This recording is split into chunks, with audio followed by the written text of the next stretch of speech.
So, here we go again.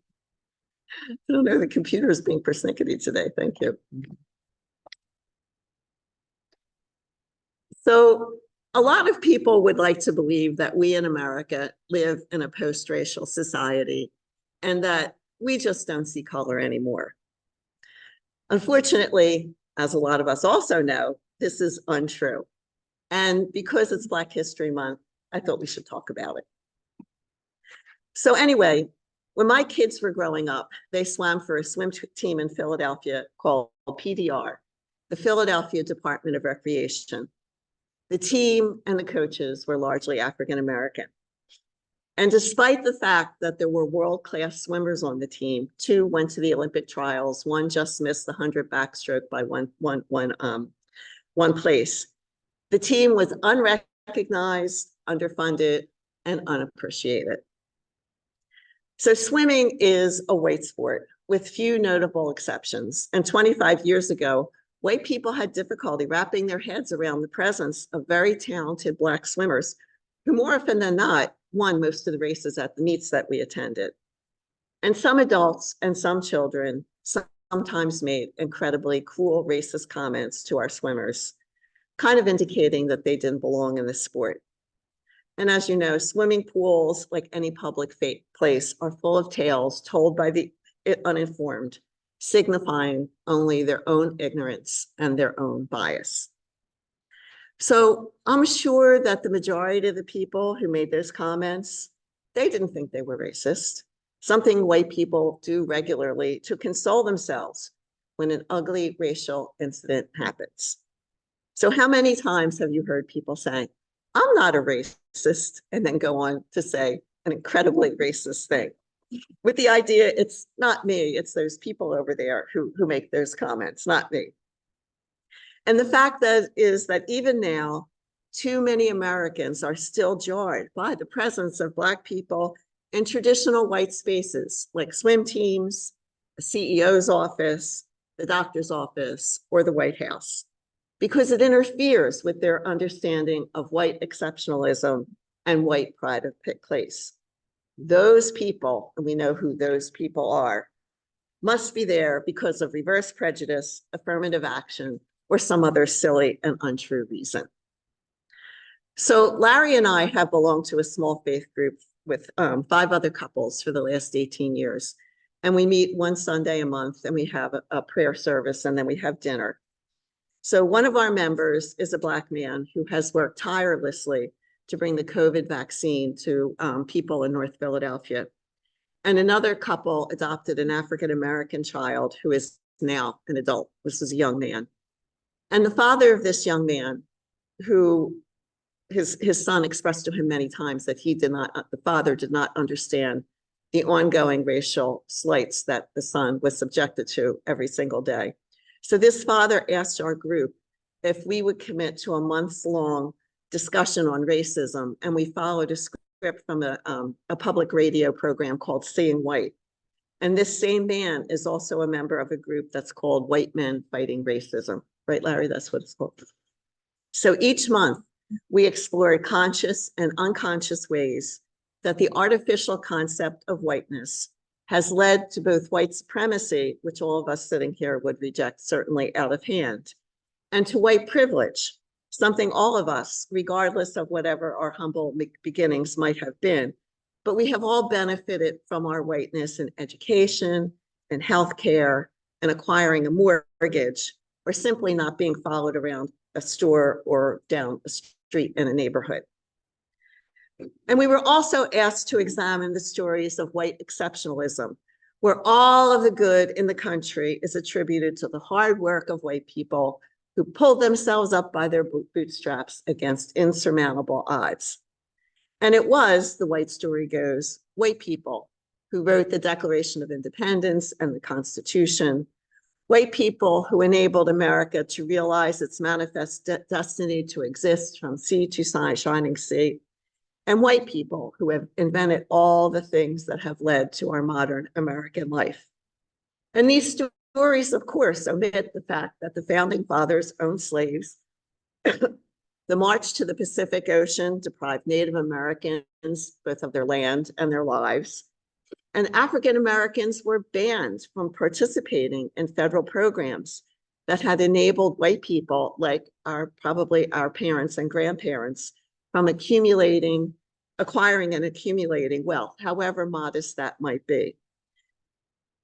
So the fiction of this white exceptionalism was also maintained by television. Those of a certain age know this, by television and movie characters where all the characters were white except for the domestic helper, the criminals, and all of our elected officials, most of our elected officials, most of the doctors, and most of the police were also white. And these stories we listened to reflected and created an artificial reality. And we are still reckoning with the fallout of choosing to see white in America. So while the public face of America has indeed changed, and we see, African-American actors, African-American, what do you call it? Politicians, presidents, we see all that. But the private ones remain largely white.